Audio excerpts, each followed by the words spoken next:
Mga auntie, and for today's mini vlog, birthday nga po ng aking nag-pass away na mother. Kaya early morning, bumili ako ng cake para i-celebrate yung mother's birthday.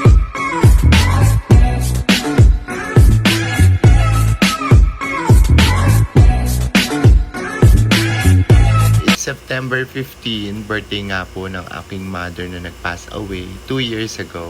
But I'm still on the state na namimiss ko si mama at gusto ko pa rin maramdaman yun. Nagpe-prepare ako ng nagluluto kapag birthday ni mother. So, kahit wala na si mother, gusto ko ma-feel na ayun pa din yung taon na pag September 15, busy ako, nagluluto ako, nagpe-prepare ako magluto.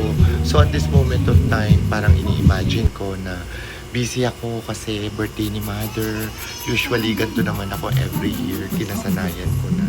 Parang at this moment, parang nagluluto ako. Parang gusto ko ma-feel na ito pa din yung normal days of the years na magluluto ako dahil birthday ni mama. Spaghetti ako, bibili ako ng cake.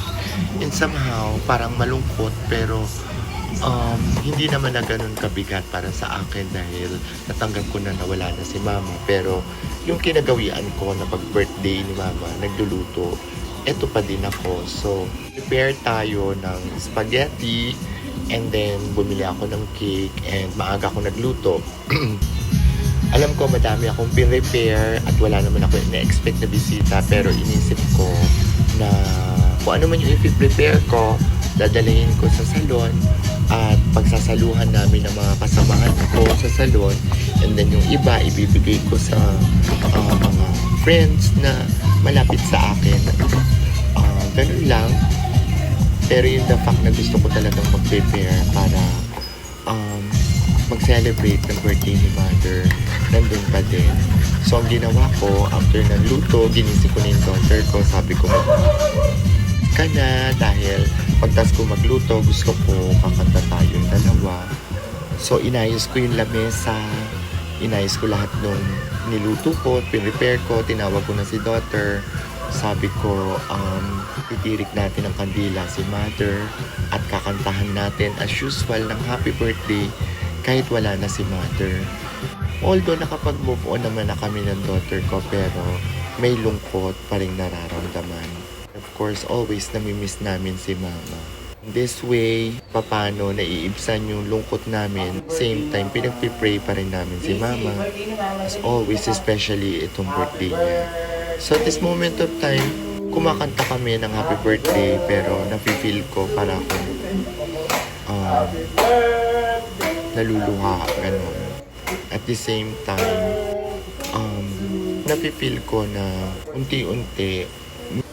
Kaya para sa mga tao na buhay pa yung mga mother ninyo, express ninyo yung pagmamahal always at i-maximize ninyo yung moment na together, masaya kayo at namnamin ninyo na nandyan sila dahil darating at darating talaga yung time na magpapasa away sila.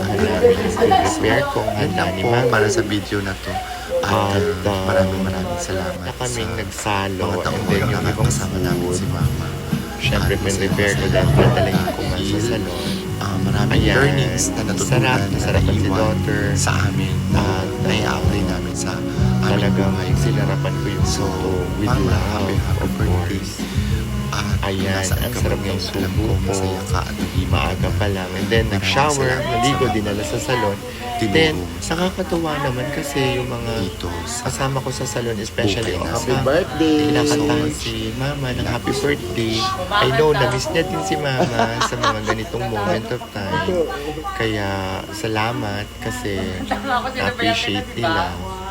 At naalala nila si mama, especially on this September 15. Then dumating si Nurse Green at the same time kilala din ni mama at nag-greet din kay mother. So I'm happy. These are the some video clips na ayan mga po memories ang ko kay lomi, mama. super sarap yan. Hindi kasi kami mag-asa. At hindi na ako kakain ng kanin, eme-emeng diet, pero makakadalawang mangkok. Si mother. Kain kami. Ayan, super mainit pa. Kain po tayo, Lomi. Ayaw paawat. Padagdag siya ng Fresh. Lamig.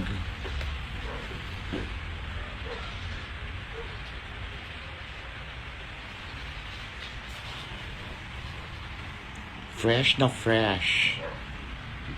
Yung mantika. Hindi ka langis yan. Langis ba? Baka naman masagi yan dyan pag dadaan mo. Walang masasabi yan dyan. Kasi tignan mo ang haba ng dahon. Pag dadaan dyan, masanggi. Tabingi kasi ito, dito napunta. Kaya nilagyan ko ng ano. O, dito kaya ipasandal mo doon. Patay ko dito. Ito na. Pangit eh. Angit. Ko iingatan ngayon yung pagdadaan tayo dyan. Kahit na ganun lang din sa'yo. Isasayaw ko. Alam mo naman yung mga paa ko tumatapon-tapon pag naglalakad. Pagdating dito, may tapon. Ikipit mo. Diyos ko. Pagdating dito. Tapos sa gabi, pag galing ka sa taas, pag iihi ka. Ay, wala namang problema yun. Ako hindi, isa ko yung hagdan eh. Kasi baka na-imagine ko baka bumulo ako. Naglagay kasi kami ng halaman dito. Hindi ang kakamo. Fresh yan, fresh. Fresh na fresh. Tataas pa yan, di. Promise ah. Tataas pa. Ayan, lalagyan natin ang hair color si Mother dahil marami na siyang white at para laban na laban siya sa araw-araw. At ito na po